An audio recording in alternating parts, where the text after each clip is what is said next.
बिस्मिल्लाहिर्रहमानिर्रहीम। अस्सलाम वालेकुम नाज़रीन, आप यूट्यूब चैनल देख रहे हैं। मैं इमरान खान हूँ। शाहिद अफरीदी के हवाले से खबरें गर्दिश कर रही हैं, बताता हूँ। राना सनाउल्लाह साहब ने एक स्टेटमेंट दिया जानबूझकर। ऐसे ही एक स्टेटमेंट उन्होंने 1 साल पहले दिया था। इसके पीछे क्या गेम है ये भी मैं आपको बताता हूँ। उसके अलावा इमरान खान साहब का खाना गिना जा रहा है, नवाले गिने जा रहे हैं कि वो कितना खाना खाते हैं और कितने का खाना वो खा गए हैं। और कुछ चीज़ें हैं मैं आपके सामने रखता हूँ, लेकिन सबसे पहले शाहिद अफरीदी साहब वाला मामला, क्योंकि बहुत ज़्यादा सोशल मीडिया पे ये उठा हुआ है। देखिए, शाहिद अफरीदी पाकिस्तान की कौमी टीम के खिलाड़ी रहे हैं और पाकिस्तान की कौम ने उनको सर पे आंखों पे बिठाया है। ये उन खिलाड़ियों में से हैं जिनको बहुत प्यार मिला। पाकिस्तान के अंदर जिन लोगों ने क्रिकेट खेली उनमें जिनको बहुत ज़्यादा प्यार मिला उनमें शाहिद अफरीदी हैं। वो एक कौमी हीरो के तौर पे पहचाने जाते हैं और बहुत सारे ऐसे प्लेयर्स हैं जो इस लेवल के हीरोज़ हैं। जैसे अगर आप देखें, जावेद मियांदाद साहब शानदार हीरो पाकिस्तान क्रिकेट के रहे हैं, उनके फैंस की तादाद बहुत बड़ी है। शोएब अख्तर नो मैच, यानी शाहिद अफरीदी को तो पाकिस्तान के अंदर लोग पसंद करते हैं, दुनिया में शायद कहीं और करते होंगे, लेकिन शोएब अख्तर पूरी दुनिया के अंदर कोई उनके जैसा और दूसरा नहीं है। अब तक तो बिल्कुल नहीं है। यानी इंडिया के अंदर सेम फॉलोइंग है उनकी, ऑस्ट्रेलिया के अंदर है, इंग्लैंड के अंदर है, वेस्ट इंडीज़ के अंदर है। पूरी दुनिया में शोएब अख्तर को एक जैसा पसंद किया जाता है। सिर्फ पाकिस्तान के अंदर उनकी फ़ैन फॉलोइंग नहीं है, बहुत बड़े प्लेयर हैं। वसीम अकरम आलमी सतह के प्लेयर हैं, जादूगर बॉलर हैं। कोई उनका मुकाबला आज तक नहीं कर सका। दुनिया ये जानती है कि उनसे सिर्फ सीखा जा सकता है। वसीम अकरम इतना बड़ा क्रिकेट का दिमाग हो।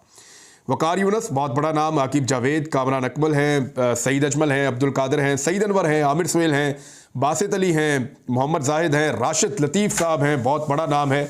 इस तरह बहुत बड़े बड़े नाम हैं, मिसबाहुल हक हैं और बेशुमार नाम मैं लेता चला जाऊँगा, आप सुनते चले जाएंगे। बहुत सारे हीरोज़ हैं पाकिस्तान में और उनमें से एक हीरो शाहिद अफरीदी भी है। अब ये जो हीरोज़ हैं ये कोशिश ये करते हैं हमेशा कि अपने नाम को बचाएं। ये हमेशा कोशिश करते हैं कि अवाम की दिल आज़ारी से गुरेज करें और ऐसी कोई हरकत ना करें जिससे लोगों का दिल दुखे, क्योंकि लोगों के इनके साथ जज्बात जुड़े हुए होते हैं। शाहिद अफरीदी कंटिन्यूसली लोगों की एक रेड लाइन बार बार क्रॉस कर जाते हैं। यानी शाहिद अफरीदी ने शहबाज शरीफ को पसंद किया सियासी तौर पे। बहुत सारे और क्रिकेटर्स हो सकते हैं, बहुत सारे और हॉकी के प्लेयर्स हो सकते हैं, स्क्वाश के प्लेयर्स हो सकते हैं, कबड्डी और बॉक्सिंग के प्लेयर हो सकते हैं, वो शहबाज शरीफ को पसंद कर सकते हैं, इसमें कोई प्रॉब्लम नहीं है। तो शाहिद अफरीदी ने भी पसंद किया। लेकिन नॉर्मली लोग जो हैं वो इन चीज़ों से अपने आप को दूर रखते हैं। छोटे छोटे लालच के लिए, छोटे छोटे ओहदे के लिए वो अपना जो हीरो का स्टेटस है उसको गंवाना नहीं चाहते। शाहिद अफरीदी ने अपना बहुत कीमती असासा, जो हीरो का एक स्टेटस है जिसको वो सारी उम्र अपने साथ कैरी कर सकते हैं, उस स्टेटस को दांव पर लगा दिया छोटे छोटे ओहदों के लिए, ऐसा लगता है। यानी शहबाज शरीफ की तारीफें करने की कोई और वजह तो समझ आती नहीं है। यानी पूरी दुनिया ये मानती है, पाकिस्तान के शहरी ये मानते हैं, पाकिस्तान के इदारे ये मानते हैं, सबको पता है कि शहबाज शरीफ साहब की काबिलियत जो है वो ये है कि उन्होंने अच्छे खासे चलते हुए मुल्क का बेड़ा गर्क कर दिया था। इकॉनमी का भी, महंगाई के मामलात में भी, लॉ एंड ऑर्डर के मामलात में भी, और हर चीज़ के अंदर पाकिस्तान को नीचे लेकर गए शहबाज शरीफ साहब। अब सबको पता है कि वो किस नौइयत के एडमिनिस्ट्रेटर हैं और उनकी काबिलियत क्या है। उंगली पकड़ के तो उनको चलाना पड़ता है। तो ऐसे आदमी की अगर तारीफें कर रहे होंगे शाहिद अफरीदी साहब और खुलखुला के कर रहे होंगे तो लोगों की दिलादारी होती है, लेकिन लोगों ने बर्दाश्त किया। यानी जिन लोगों ने मुल्क को लूटा उनकी तारीफें जब की शाहिद अफरीदी साहब ने, तो लोगों ने बर्दाश्त किया। जिन लोगों ने लोगों के मैंडेट को चोरी किया, ये पूरी दुनिया जानती है कि कैसे ये हुकूमत बनी है फॉर्म 47 के ऊपर, और बनने के बाद सीरियस भी हो गए। तो शाहिद अफरीदी जो है उन्होंने इनको तारीफें करना शुरू की, इनकी मुबारकबादें देना शुरू की, इनको जो है वो उठाना शुरू किया, तो उस पर लोगों ने सब्र किया और बर्दाश्त किया। लेकिन जब पाकिस्तान के सबसे मकबूल लीडर को, जिसका हक छीना गया, जिसको दबाया गया, जिसको जेल में डाला गया, जिस पे 200 मुकदमात बनाए गए, जिसको गोलियां भी मारी गई, यानी जब इमरान खान को गोलियां लगी तो शाहिद अफरीदी की कोई मजम्मत हमें नजर नहीं आई उस वक्त एज सच। यानी जिस तरह वो निकल निकल के बोलते हैं, उस वक्त हमने नहीं देखा कि शाहिद अफरीदी निकल निकल के बोल रहे हों या शाहिद अफरीदी बड़े एग्रेसिवली सामने आ रहे हों, और कुछ लोग आए भी, लेकिन इस मामले पे शाहिद अफरीदी को चुप लग गई थी। इमरान खान के ऊपर मुकदमात पे मुकदमात हुए तो शाहिद अफरीदी को चुप लग गई थी। इमरान खान साहब के साथ जो उनके घर के ऊपर अटैक हुआ उस पर शाहिद अफरीदी को चुप लग गई थी। तो बहुत सारी चीज़ों पे शाहिद अफरीदी साहब नहीं बोले, लेकिन जब जब शहबाज शरीफ का मामला आता है वो बोलते हैं। अब जब उन्होंने इमरान खान की मुखालफत की और खुल के बयान दागना शुरू किए, इमरान खान साहब की सियासत पे तनकीद की, तो फिर लोगों की बर्दाश्त जवाब दे गई और उसके बाद शाहिद अफरीदी साहब के ऊपर तनकीद का एक सिलसिला शुरू हुआ। देखें, शाहिद अफरीदी वो प्लेयर हैं जिनकी शॉट सिलेक्शन के बारे में तमाम ही जितने भी कमेंटेटर्स होते थे आलमी सतह पे, वो कहते थे पुअर शॉट सिलेक्शन है शाहिद अफरीदी की, यानी गलत मौके पे गलत शॉट मार के आउट हो जाते हैं और हमेशा ऐसा करते हैं। बहुत ज़्यादा डक पे आउट हुए, बहुत ज़्यादा जीरो पे बार बार आउट हुए। पाकिस्तान टीम को कई मरतबा ज़रूरत थी, उन्होंने मैच जितवाए भी, जो बड़े यादगार। इंडिया से एक बड़ा अच्छा मैच जितवाया था शाहिद अफरीदी ने, तो ऐसा मैच जितवाने पे तो 7 खून माफ होने चाहिए। लेकिन उसी शाहिद अफरीदी ने बहुत सारे मैच आपको हरवाए भी, और सिर्फ जो है वो एक गलत शॉट खेलते हुए। तो यहां शाहिद अफरीदी गलत शॉट खेल गए, यानी उनको अपना जो हीरोगिरी का स्टेटस है, जो उनका हीरो का एक स्टेटस है, वो उसको रखना चाहिए था और ऐसी चीज़ों से गुरेज करना चाहिए था जिससे पब्लिक का दिल दुखे। यानी शाहिद अफरीदी को आप कभी नहीं देखेंगे कि वो कभी जुल्म के खिलाफ बोले, कभी जबर के खिलाफ बोले, या शाहिद अफरीदी को कभी आप देखेंगे वो ऐसी चीज़ों के खिलाफ बोले कि जहां पे लोगों के साथ ज्यादती हो रही है, कभी नहीं बोलेंगे। वो जब बोलेंगे शहबाज शरीफ के हक में बोलेंगे, पीडीएम के हक में बोलेंगे और इमरान खान के खिलाफ बोलेंगे। अब पता नहीं कैसे वो मजबूर हो जाते हैं सारा कुछ करने पे। एक मजबूत शख्सियत होनी चाहिए। अगर कोई शख्स कौमी हीरो है और लोग उसको पसंद करते हैं तो उसको हौसला करना चाहिए और जो ठीक बात है वो उसको कहनी चाहिए। और अगर वो ऐसा नहीं करेंगे तो जो उनके साथ हो रहा है उनको बर्दाश्त करना पड़ेगा। पाकिस्तान की आवाम है भाई, आम आदमी है पाकिस्तान का, वो अपना मौक़िफ़ देने से डरता नहीं है।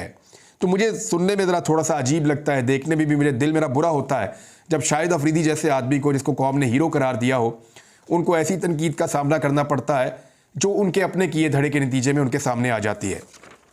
राना सनाउल्लाह का स्टेटमेंट। राना सनाउल्लाह ने पहले भी एक स्टेटमेंट दिया था, अब दोबारा स्टेटमेंट दिया है। राना सनाउल्लाह का ये कहना है कि इमरान खान साहब अगर आ गए या वो बच गए तो हम नहीं बचेंगे, वो किसी को नहीं छोड़ेंगे, वो ये कर देंगे, वो कर देंगे। वो ऐसी खौफनाक पिक्चर ड्रॉ करते हैं, ये उन्होंने 1 साल पहले भी किया था। यही स्टेटमेंट इमरान खान ने दोबारा दिया कि इमरान खान या तो रहेगा या हम रहेंगे। और जिस तरह उन्होंने स्टेटमेंट दिया है उसमें दिखाई ये देता है कि अगले 6 माह में इमरान खान को एलिमिनेट करना, यानी खुदा न खास्ता उनकी जान को खतरा हो सकता है। ये राना सनाउल्लाह साहब के स्टेटमेंट का लुब्बे लुबाब है। एक्चुअली वो कहना क्या चाहते हैं, जरा इस पर आप गौर कीजिए। 5 नुक्ते हैं उनके स्टेटमेंट में से जो निकलते हैं। नंबर 1, राना सनाउल्लाह उन तमाम लोगों को डराना चाहते हैं जिन्होंने इमरान खान साहब के साथ बुरा किया है कि बच जाओ, अगर ये बंदा बच गया तो ये तुम्हें नहीं छोड़ेगा। एक तो ये वो तासुर कायम करना चाहते हैं। दूसरा, वो इससे ये टारगेट अचीव करना चाहते हैं कि इमरान खान साहब को एक फाशिस्ट रहनुमा साबित करने की कोशिश की जाए ताकि आलमी सतह के ऊपर भी उनका इमेज खराब हो। नंबर 3, वो तहरीक इंसाफ के कारकुनों को भड़काना चाहते हैं, उनको वर्गलाना चाहते हैं कि देखो आपके लीडर की जान को खतरा है। वो एक किस्म का फ्लेयर अप कर रहे हैं माहौल को। नंबर 4, इमरान खान साहब की मौजूदगी में फिलहाल पीएमएलएन की या पीडीएम की जमातों की सियासत दफन हो चुकी है। यानी आप कहीं भी पाकिस्तान में सियासत पे बात करें, आप इमरान खान से बाहर निकल ही नहीं सकते। कोई टॉक शो कर लें, उनका नाम लेने पे, उनकी तस्वीर दिखाने पे पाबंदी तो हो सकती है, लेकिन आप उसके बगैर अपना काम नहीं चला सकते। लोग सुनने ही नहीं चाहेंगे, लोग बात ही नहीं करना चाहेंगे। तमाम मीडिया सोशल मीडिया पे दिन रात इमरान खान को दिखा रहा है और अपने मेन मीडिया पे दिखा नहीं पाता, क्योंकि वो भी ये जानते हैं कि इसके बगैर उनकी क्रेडिबिलिटी भी नहीं रहेगी। तो मामला ये है कि इमरान खान साहब की मौजूदगी में बाकी सबकी सियासत दफन हो रही है। तो इमरान खान साहब की मौजूदगी से खतरा जो है ये राना सनाउल्लाह साहब को खटकता है।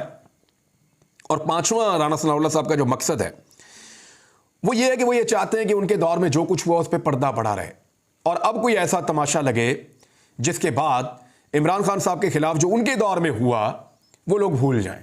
तो मैं आपको कुछ एक कंपैरिजन मैंने आपके सामने रखना है और बिल्कुल फेयर कंपैरिजन है, मैं आपके सामने शो कर देता हूं कि पीडीएम की हुकूमत और इमरान खान की हुकूमत में से कौन ऐसा था जो बदला लेता है, कौन ऐसा था जो फाशिस्ट है, कौन ऐसा था जो जुल्म और बर्बरियत पे यकीन रखता है, कौन ऐसा है या ऐसा था जिसने जुल्म के पहाड़ तोड़े हैं, जो दूसरे को छोड़ने के ऊपर यकीन ही नहीं रखता। यानी जितने एलिगेशंस राना सनाउल्लाह साहब इमरान खान साहब पे लगा रहे हैं, इन पे पूरा कौन उतरता है, पीडीएम की हुकूमत या इमरान खान? तो मैं कुछ चीजें आपको बता देता हूं। इमरान खान के दौर में लॉन्ग मार्च की इजाजत दी गई, पीडीएम के दौर में लॉन्ग मार्च से मना कर दिया गया। नंबर 2, इमरान खान के दौर में पूरे इस्लामाबाद को कंटेनर्स के साथ कभी नहीं भरा गया।